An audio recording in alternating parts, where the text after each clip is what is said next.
और साथ साथ क्रिकेट लवर्स, क्रिकेट का फीवर कश्मीर में है। आज के इस इनिशिएटिव से आप क्या मैसेज देना चाहते हैं? एक बहुत अच्छी बात है जहां कोई 13-14 लाख के जो ऑफिशियली फिगर हैं जो सब्सटेंस अब्यूज़ कर रहे हैं, उसमें ऐसे प्रोग्राम जहां हमारे यंगस्टर्स एक साथ मिल रहे हैं और एक साथ खेल रहे हैं और एक मैसेज दे रहे हैं कि ड्रग्स कितनी बड़ी वबा है। जो ये टीम रेड है, मैं उनको मुबारकबाद पेश करना चाहता हूँ क्योंकि आज की डेट पे यंगस्टर्स को एक जगह जमा करना और एक अच्छी मैसेज देना बहुत इंपॉर्टेंट है। मुझे लगता है यही मैसेज ओवरऑल चली जाती है पूरी जम्मू कश्मीर में। मुझे लगता है ये बहुत इंपॉर्टेंट है आज की डेट में। आप एक कंसर्न एमएलए है, आज मिनिस्टर ऑफ स्पोर्ट्स भी यहाँ पर थे जिन्होंने खुद पार्टिसिपेट किया।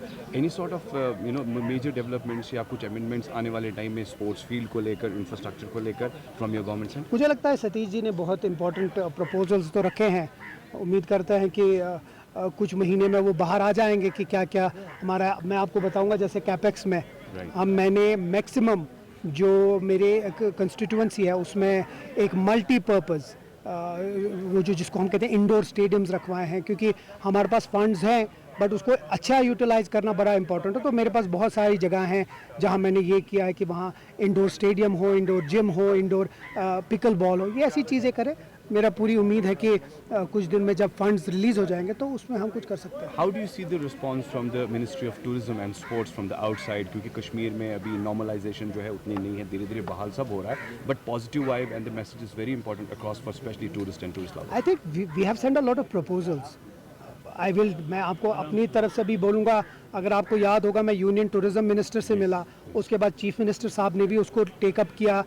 जो टूरिस्ट विलेज है मीर बहरी डल और ये सारे इंटीरियर्स का, तो हर किसी चीज़ में टाइम लगता है बिकॉज प्रपोजल बनता है, उसको स्कीम में रखना पड़ता है। तो मुझे लगता है ओवरऑल पॉजिटिव रिस्पॉन्स है।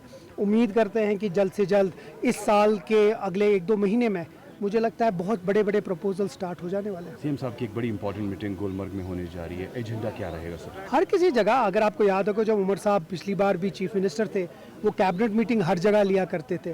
तो पहलगाम में भी वो ले रहे हैं, गुलमर्ग में भी ले रहे हैं, हर जगह जाएंगे। वो जिसको कहते हैं governance at the door step, उनका एक पहले से ही एक रहा है कि हम अपनी जो गवर्नेंस है उसको डोर स्टेप तक ले। तो मुझे लगता है एक बहुत अच्छा इनिशिएटिव है। आगा साहब को लेकर जिस तरीके से भी खबर आ रही है कि वो वॉक थ्रू कर रहे हैं, इस पर आपका क्या है? बहुत झूठ है, सब फैब्रिकेटेड है, इमेजिनेशन है। मैं मीटिंग में था, अच्छे से बात हुई, सब कुछ अच्छे माहौल में बात हुई। आगा साहब वहाँ बैठे रहे। उसके बाद क्योंकि उनने कोई रिश्तेदार उनका बीमार था, उसमें उनने फारूक साहब और उमर साहब से इजाज़त लेकर उनसे इजाज़त ली और निकल गए। और वो भी कुछ टाइम पहले, जिससे पहले कि हमारी ये सब जानबूझ के, जब हमारे जो 7 रेजोल्यूशंस हैं, इतने इंपॉर्टेंट रेजोल्यूशंस हैं, जिस वर्किंग कमेटी ने यहाँ के स्पेशल स्टेटस की बात की और इसकी बहाली की बात की, उस चीज़ को कम करने के लिए ये कुछ लोग जानबूझ के ये न्यूज़ डलवा रहे हैं कि किसी तरह आगा साहब नाराज़ हैं, किसी तरह नेशनल कॉन्फ्रेंस में है। जबकि सबसे इम्पोर्टेंट चीज़ है कि हर एक जो वर्किंग कमेटी का मेंबर था वो इसमें बैठा था और उसकी तायीद की जो रेजोल्यूशन की। और ये बहुत बड़ी बात है, जहां बाकी पॉलिटिकल पार्टीज़ घर में बैठे हुए हैं, नेशनल कॉन्फ्रेंस एक वाहिद पार्टी है जिसने हर एक मीटिंग में, और ख़ासकर जो वर्किंग कमेटी है उसमें बैठ के स्पेशल स्टेटस का रेजोल्यूशन और स्टेटहुड का रेजोल्यूशन पास किया। तो मुझे लगता है उसमें उस डर से जो हमारे अपोजिशन पार्टीज़ हैं ऐसी फैब्रिकेटेड न्यूज़ डाल रहे हैं।